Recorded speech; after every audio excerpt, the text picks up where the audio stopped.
Señor, hermanos, y yo necesito presentarme delante de Dios para que Dios me coja y Dios me use. Porque no es lo mismo hablar de Dios que Dios hable por ti. Yo quiero que en esta tarde el Señor me coja y sea canal de bendición, y al igual que usa a mis hermanos, si quiere bien el Espíritu Santo tomarme, y que también me utilice en este día. Así que yo voy a orar para que Dios me coja en sus manos, y usted va a orar para que la palabra sea efectiva en su corazón. Así que todo el que pueda levanta su mano conmigo y ora al Señor. Me presentáis delante del Señor también, ¿vale? Señor bendito, necesito de ti. Sin ti no quiero ni predicar. Si tu Espíritu Santo no me toma, nada puedo para Dios. Cógeme. Utilízame, Señor, y ayuda a mi persona, que solamente te veas bien. Llévate tú la honra, la gloria, Señor. Habla a tu pueblo. Necesitamos esa palabra tuya, Dios mío, hermana del cielo. Si hoy tienes el bien, Señor, que sea yo el portador de tu palabra, por favor, Señor, habla a través de mí, para que tu palabra, Señor, sea efectiva y produzca fruto en los corazones, Señor. En el nombre del Padre, del Hijo y del Espíritu Santo. Amén. Damos un aplauso a la palabra de Dios.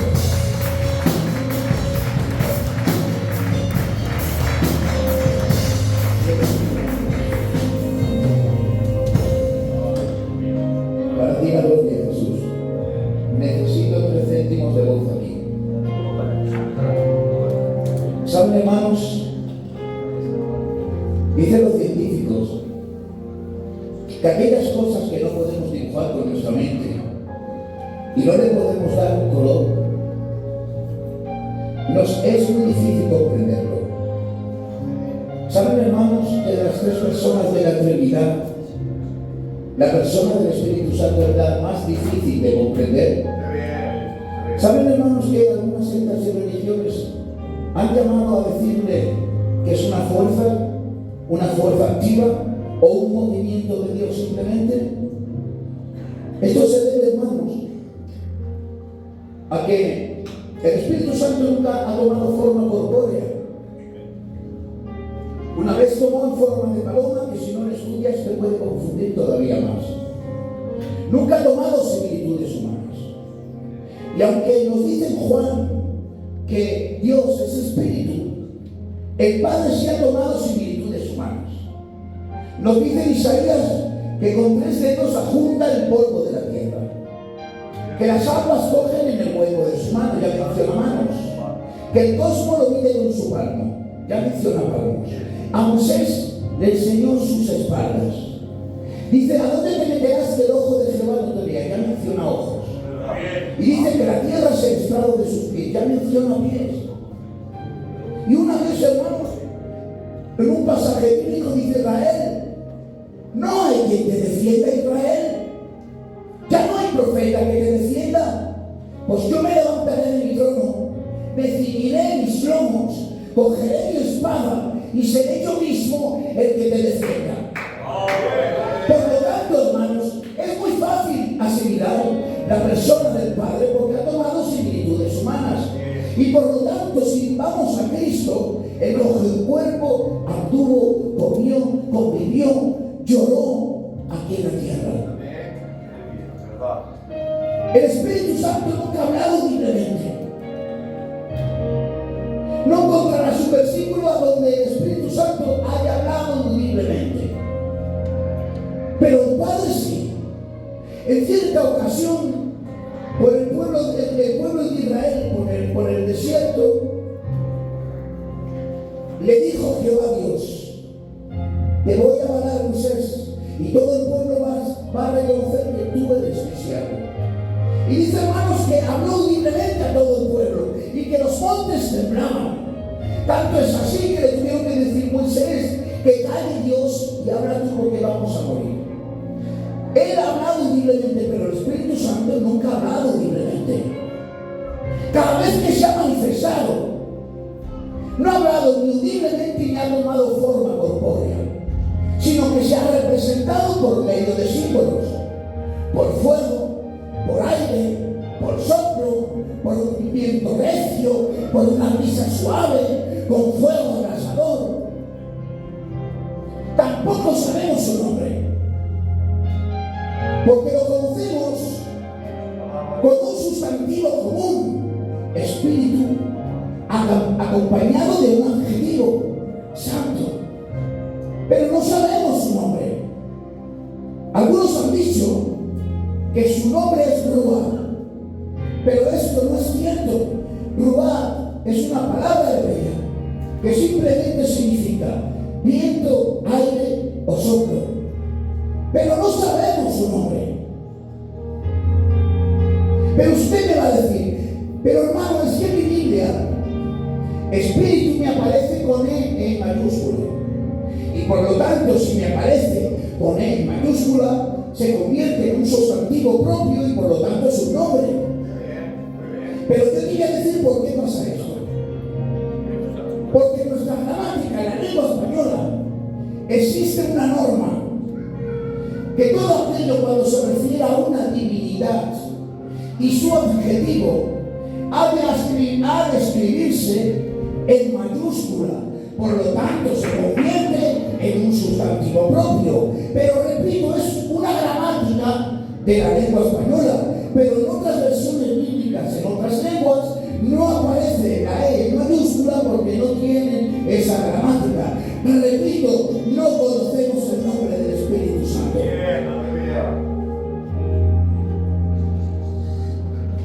¿Sabes, hermanos? Luego hay frases que el mismo Cristo ha dicho. Yo y mi Padre somos uno. Pero no ha dicho yo y mi Padre y el Espíritu Santo somos uno. El que me ha visto a mí ha visto al Padre. Pero no ha dicho el que me ha visto a mí ha visto al Padre y al Espíritu Santo. Llegado hasta aquí, hermanos, parece ser que el Espíritu Santo no pertenece a una persona de la Trinidad. Pero lo vamos a ver por la Biblia, por la santa palabra del Señor. Me va a tocar, hermanos míos, unos poquitos versículos porque no me da tiempo de fragmentarlo todo. Pero vamos a ver por medio de la Biblia lo que hace el Espíritu Santo con el creyente. Y ahora, hermanos, vamos a ir a la palabra. Es un mensaje exegético. Un mensaje exegético es que desfragmenta frase por frase o grupos de frases. Vamos a leer en Romanos, capítulo 8 y versículo 13. Si me da tiempo, cojo el 13, el 14 y el 15. Y si no, lo predico otro día. Dice Romanos 8:13: porque si vivís conforme a la carne moriréis, mas si por el Espíritu hacéis morir las obras de la carne, viviréis. Como vemos, hermanos, yo voy a desfragmentar en dos mitades. Si vivís conforme a la carne moriréis. Y aquí saco 4 puntos. El primero: la carne tiene sus propios deseos y el Espíritu tiene otros, y ambos entran en conflicto. Porque dice en Gálatas 5:17: los deseos de la carne son en contra del Espíritu, y estos dos se oponen entre sí. Por eso, hermanos, tengo que decirte que dentro de ti tienes dos guerreros que luchan entre sí. También decirte algo: la carne nunca se convierte. Dentro de ti tienes dos guerreros: los deseos de la carne y los deseos del Espíritu. Esta mañana, hermanos, les ponía un ejemplo a los hermanos que estábamos aquí. Si tú coges dos guerreros experimentados en la batalla, dos guerreros de renombre, famosos en la lucha,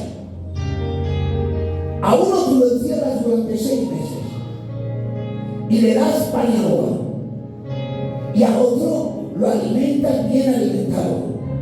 A los 6 meses Los dos son expertos en la batalla. Los dos son expertos en la lucha. Pero tú ponlos que se enfrenten. Iglesia de Dios, ¿quién cree usted que va a ganar? Cuando alimentamos a la carne, el soldado de la carne le da un palizón al soldado del espíritu. Pero cuando usted se nutre de la palabra del Señor, cuando usted se consagra, cuando usted ayuda, cuando usted pide a Dios, se hace más que victorioso. Dale un aplauso a Dios.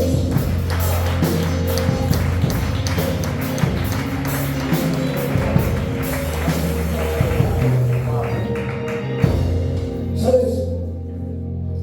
El Espíritu Santo te santifica, pero no puede obligarte a santificarte, depende de ti. Bueno eso. Muy bien.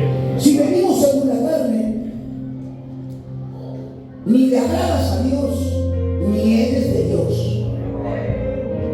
Si caminamos conforme a la carne, al final solo hay un destino: la condenación.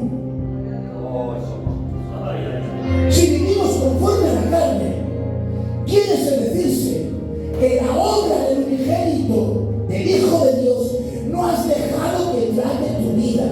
Esto quiere decir que has pasado los años en las iglesias, que has calentado la silla, que puede ser que eches a la ofrenda, pero significa que nunca has tenido un trato con el Espíritu Santo de Dios. Y hoy, iglesia de Dios, me atrevo a decir algo a la iglesia: necesitamos el trato del Espíritu Santo. Para Dios la gloria, para Dios la honra. Hay un aplauso a ese Espíritu glorioso.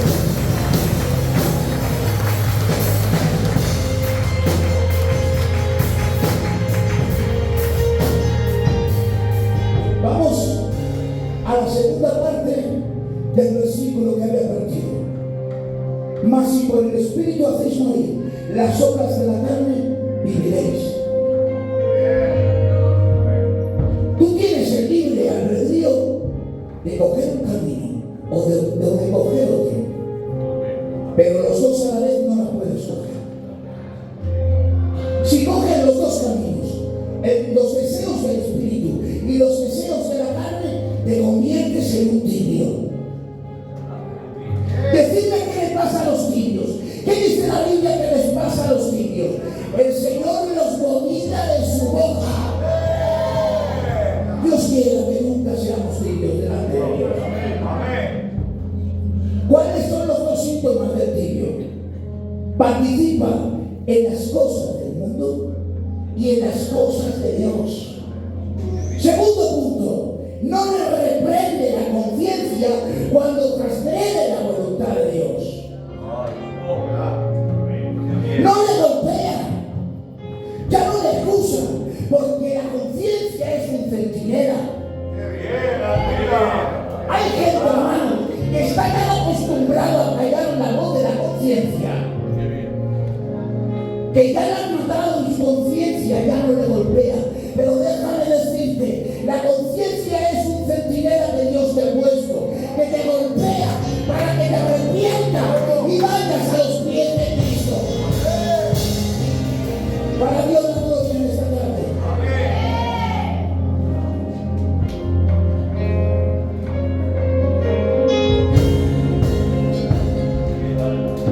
Y para el Cristo bendiga. ¿Cómo se produce el nacimiento espiritual? El nacimiento espiritual, hermanos, se produce instantáneamente. El crecimiento es paulatinamente, poco a poco.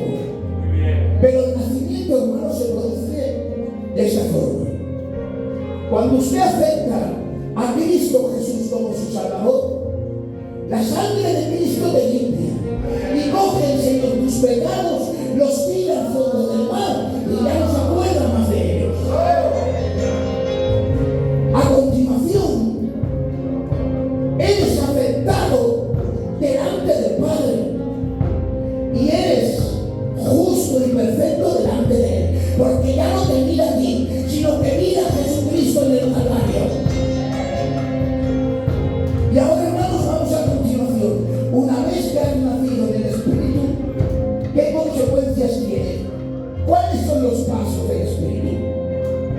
Y eso también dice que la fuerza activa. Punto 1, naces el Espíritu. Punto 2, te hace morada suya. Punto 3, te sella con su Espíritu. Punto 4, te bautiza en el cuerpo que es la iglesia. Punto 5, es las arras que somos herederos del reino.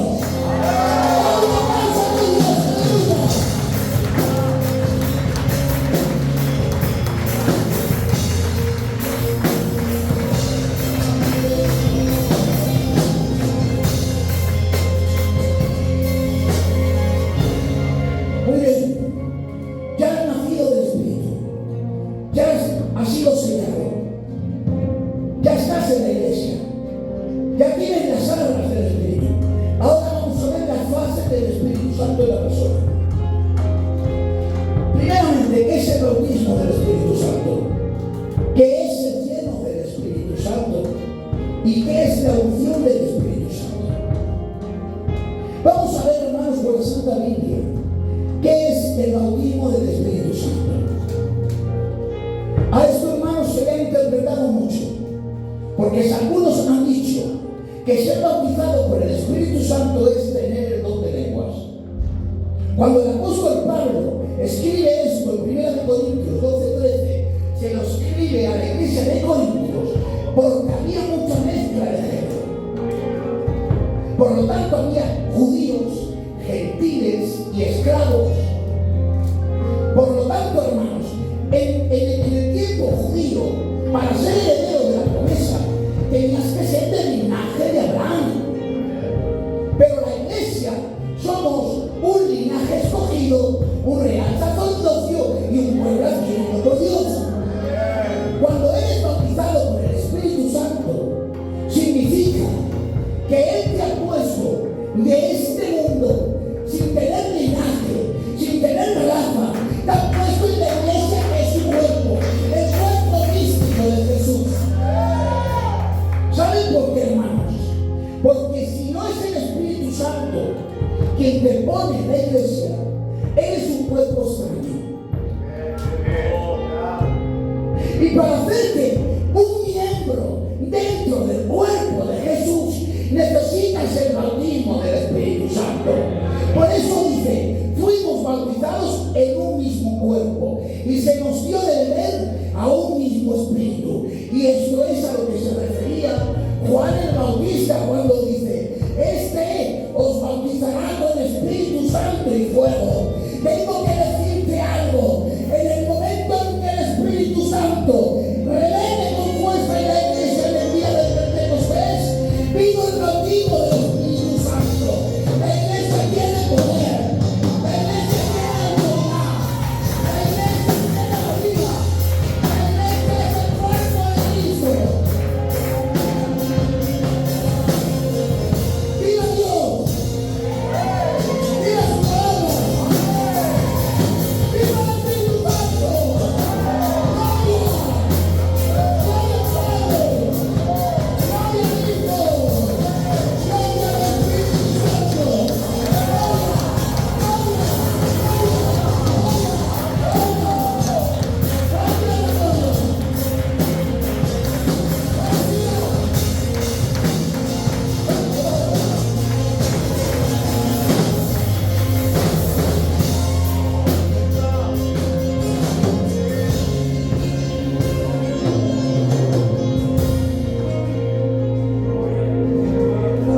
Vamos a ver qué es el lleno del Espíritu.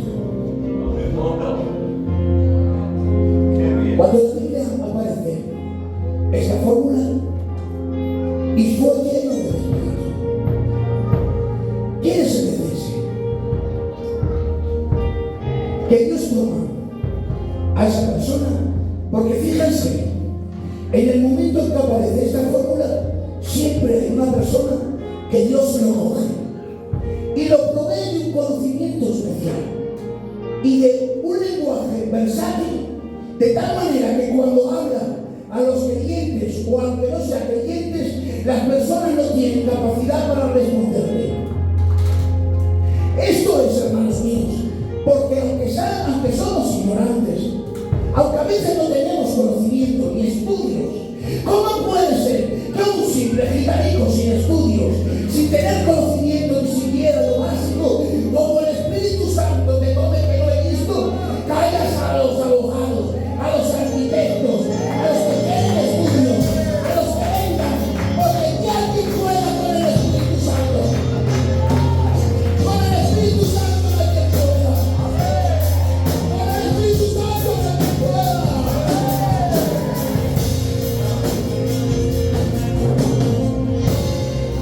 Recordemos esto: ser lleno del Espíritu Santo es que Dios te coge en un momento determinado, en una circunstancia dada, para hacer de ti un instrumento sobrenatural. Amén. ¿Qué es la unción del Espíritu Santo? Todavía estoy con el primer versículo. ¿Qué es la unción del Espíritu Santo? Mirad, hermanos, un ateo puede hablar de Dios y no creer en Dios. Yo puedo predicar sin tener los sentimientos de la predicación, pero la unción del Espíritu Santo no se puede imitar, ni se puede aprender, ni se puede comprar. La unción del Espíritu Santo viene cuando haces su voluntad, cuando haces lo que Él te ha dicho, y Él es el que te mira. Cuando tú vas hablado con el Espíritu Santo te va en medio del pueblo. Él es el que prepara el ambiente, Él es el que prepara la situación, Él es el que lleva los corazones. Tú siempre, tú solo das tu voluntad, tú solo das lo que Él te ha dicho, y cuando tú haces la voluntad de Dios, Él es el que trabaja.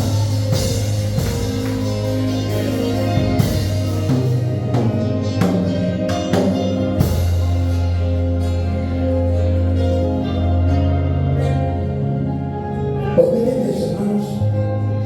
Es este versículo. El Espíritu Santo es el que convence de todo pecado. Porque Él es el que llega a los corazones. Seguimos.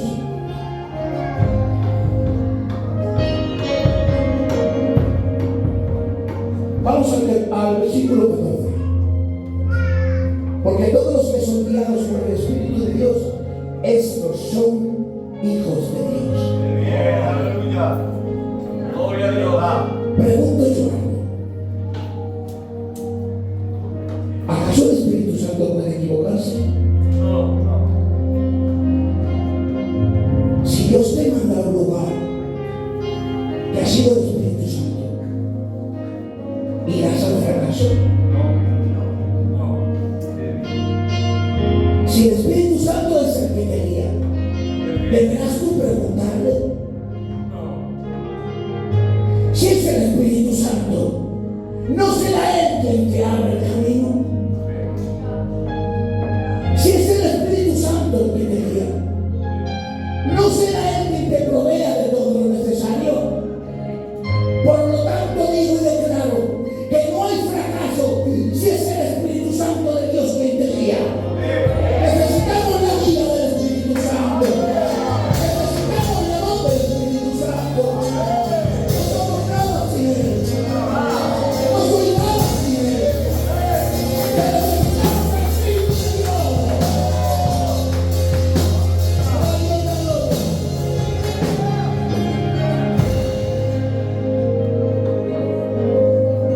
Vamos al versículo 16. El Espíritu da testimonio a nuestro espíritu de que somos hijos de Dios. Oh, bien, bien. Dios. Para que se produzca esto, tu espíritu tiene que tener intimidad íntima con el Espíritu Santo. El Espíritu Santo no habla la carne, habla el Espíritu. Porque lo que es el Espíritu, Espíritu es.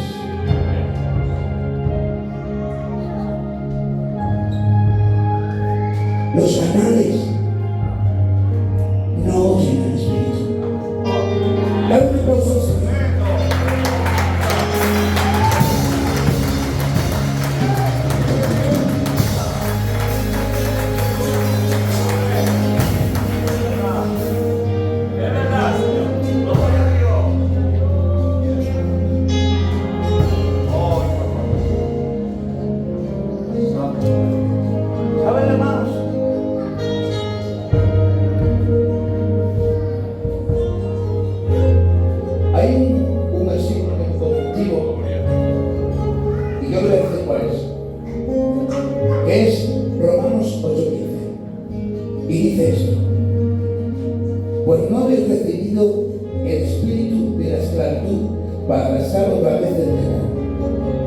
sino que habéis recibido el Espíritu de adopción, por lo cual aclamamos Abba Padre. Cuando el apóstol Pablo escribe esto, se lo escribe a la iglesia de Roma. Necesito 3 céntimos de voz aquí. Escribe a la iglesia de Roma y nos dice en el capítulo 11, versículo 3, que eran gentiles. Amén. Cuando él escribe, tiene la difícil tarea, escuchen bien, cuando él escribe a la iglesia de Roma, que eran gentiles, porque así lo declara el capítulo 11, tiene la difícil tarea de explicar la doctrina del Espíritu Santo con un ejemplo, con la adopción, pero no con la adopción judía, con la adopción romana, porque escribía a gentiles a la iglesia de Roma. Él tiene que explicar la doctrina del Espíritu Santo por medio de la adopción romana. ¿Cómo se llevaba a cabo la adopción romana? El padre que adoptaba cogía 7 testigos. El hijo que adoptaba se ponía en medio. Y ahora, públicamente, tenía que decir el padre: lo acepto como hijo legítimo delante de los 7 testigos. Estos 7 testigos tenían que firmar y llevarlo al Senado. El apóstol Pablo lo explica muy bien, porque era ciudadano romano, tenía la ciudadanía romana, y uno de los requisitos para la ciudadanía romana era que supiese las principales leyes, y una de las principales leyes era la adopción. ¿Saben, hermanos, por qué cogía 7 testigos? Y el padre tenía que pronunciarlo en voz alta: lo acepto como hijo legítimo. Porque cuando el padre moría, podría ser que algún hijo biológico reclamase la herencia y decirle: tú no eres un hijo legítimo, por lo tanto a ti no te pertenece la herencia de mi padre. Entonces, hermanos, lo que le está diciendo aquí el apóstol Pablo, que el Espíritu Santo estuvo presente en el día que nacimos en el Espíritu Santo, y que Él es nuestro testigo, y que Él es nuestra madre. Por lo tanto, no hay nadie que se levante contra la iglesia de Cristo, porque somos nacidos de nuevo en el Espíritu, engendrados, lavados por la sangre del Cordero. Digan aleluya, digan gloria a Dios. No hay nadie que nos quite la herencia que Jesucristo nos ha regalado. No hay demonio que se levante contra la iglesia de Dios, porque Él ha vencido a los demonios. Yo digo, somos de Dios, somos de Dios.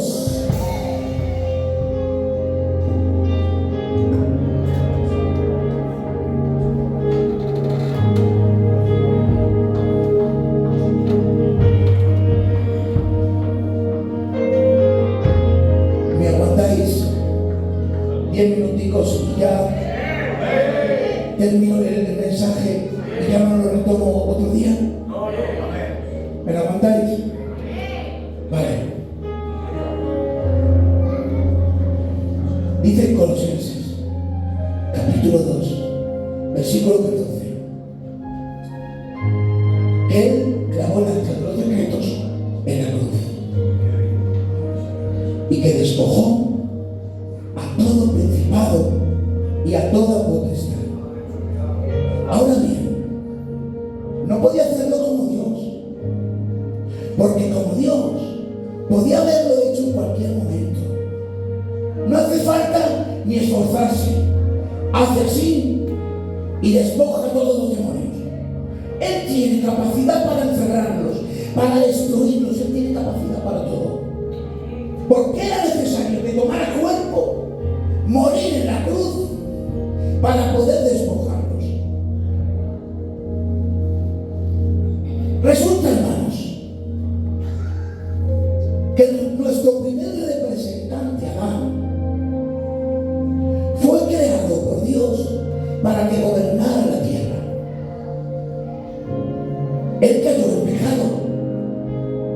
Y Satanás, por derecho propio, le quitó lo que era de él. Y a continuación maldijo la tierra por su causa. Entonces, el primer representante fracasó. Y los demonios cogieron autoridad porque venimos de una raza caída.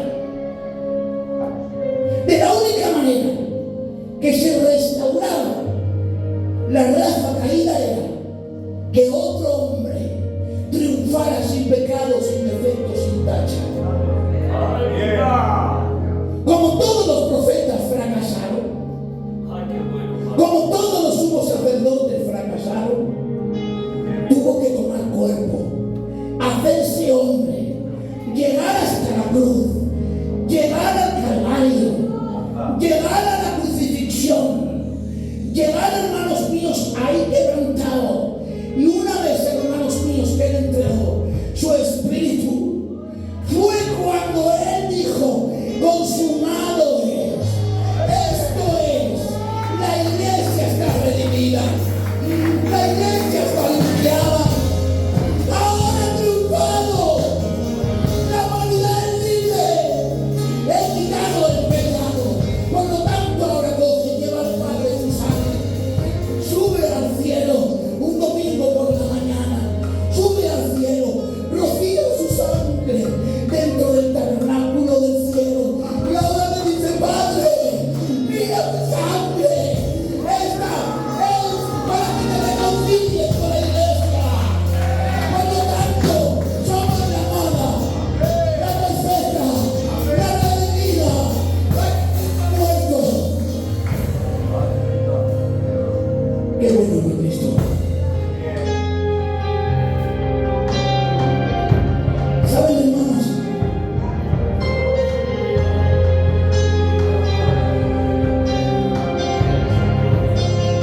Eso es vida.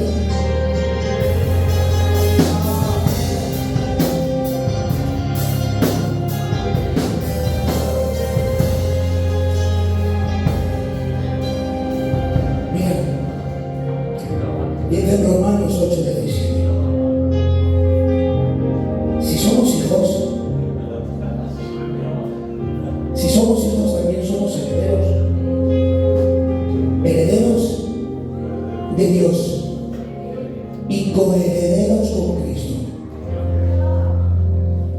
Somos hijos, y si somos hijos, somos herederos de Dios y coherederos con Cristo. Está la herencia del Padre y la coherencia con el Hijo. Vamos a separar esto. Tenemos la herencia por ser hijos. Estábamos en este mundo, hemos sido reconciliados y tenemos la vida eterna. Ya podemos llamar al Señor Padre. Es nuestra herencia, que aunque estemos aquí, un día estaremos allí en el cielo con Él. Y que abandonaremos todo esto para estar con el Señor. Esta es la herencia como ser hijos de Dios.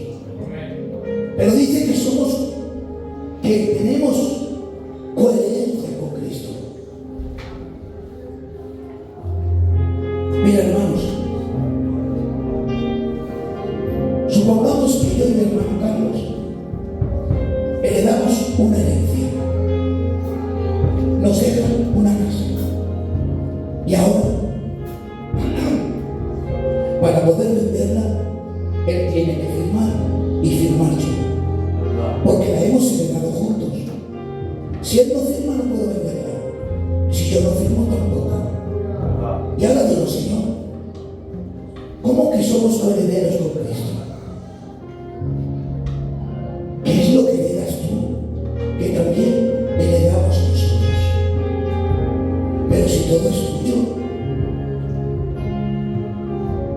dice la palabra del Señor en Juan, dice: todo fue hecho por Él y para Él. Entonces, coger algo que es tuyo, eso no es una herencia. Y yo le seguí preguntando y escarbando en las Escrituras: Señor, ¿qué heredas tú? Que también hereda la iglesia. Estudiando esto, hermanos, en términos originales y en la palabra del Señor, porque mí me gusta encajar en la palabra del Señor. Es una forma que Cristo tiene para hablar. Quiere decirse que todos los triunfos que él ha ganado como hombre, todas las victorias que él ha hecho como hombre, se la ha pasado a la iglesia. Por lo tanto, hermanos, cuando él ha despojado a todos los demonios y a todos los principados, él le ha dado la autoridad a la iglesia. Y tenemos una gran herencia. Tenemos autoridad contra los demonios para reprenderlos, para darlos y para expulsarlos, porque él venció por mí.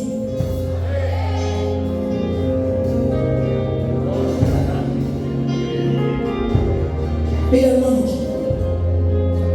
porque como Cristo murió como hombre y resucitó siendo las primicias de la resurrección, algún día el Señor despertará a los que durmieron en él. Y este cuerpo corruptible se revestirá de corruptibilidad y seremos herederos de la vida eterna. Ahora, hermanos, con esto yo termino. Lo dice la palabra del Señor en Timoteo 3:16. Grande es el misterio de la piedad. Dios manifestado en carne, justificado por el Espíritu, visto por los ángeles, creído en el mundo y recibido en gloria. En este versículo te está dando el currículum de Jesucristo. Él estaba en el cielo, él se hizo cuerpo, los ángeles lo vieron, fue justificado por el Espíritu, fue predicado por el mundo y llegó el día en que lo recibieron. Pero ¿saben, hermanos míos, cómo lo recibieron? ¿Saben, hermanos, que vieron los ángeles? Mirad lo que vieron los ángeles, porque dice visto por los ángeles. Los ángeles vieron cómo en el principio era el verbo y el verbo era Dios y el verbo estaba con Dios. Él vio como el verbo, la persona de Dios, hizo carne. Él vio como los ángeles vieron cómo se engendraron en un vientre materno. Los ángeles vieron, perdonadme la expresión, como se ensuciaban pañales. Aquel que adoraban en el cielo, vieron cómo se ensuciaban pañales. Se ha hecho grande. Él ha visto, los ángeles han visto desde el cielo contemplando cómo Satanás se atrevió a tentarle, pero sin pecado. Han visto, hermanos míos, como en Hebreos 13:4 dice, fue tentado en todo, conforme a nuestra semejanza, pero sin pecado.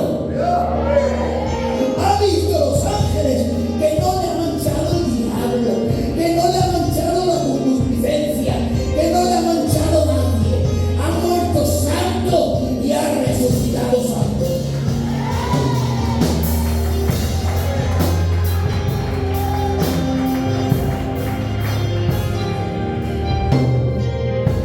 Pero no he terminado. Cuando dice fue recibido en gloria, es que los ángeles que han contemplado todo el proceso humano le han recibido por el triunfo que ha hecho por la humanidad y le han aplaudido los ángeles cuando han llegado. Por eso, hermanos, dice la palabra del Señor que nosotros somos el cuerpo místico de Cristo. Quiere decirse que somos su parte de él. Si la cabeza es santa, el cuerpo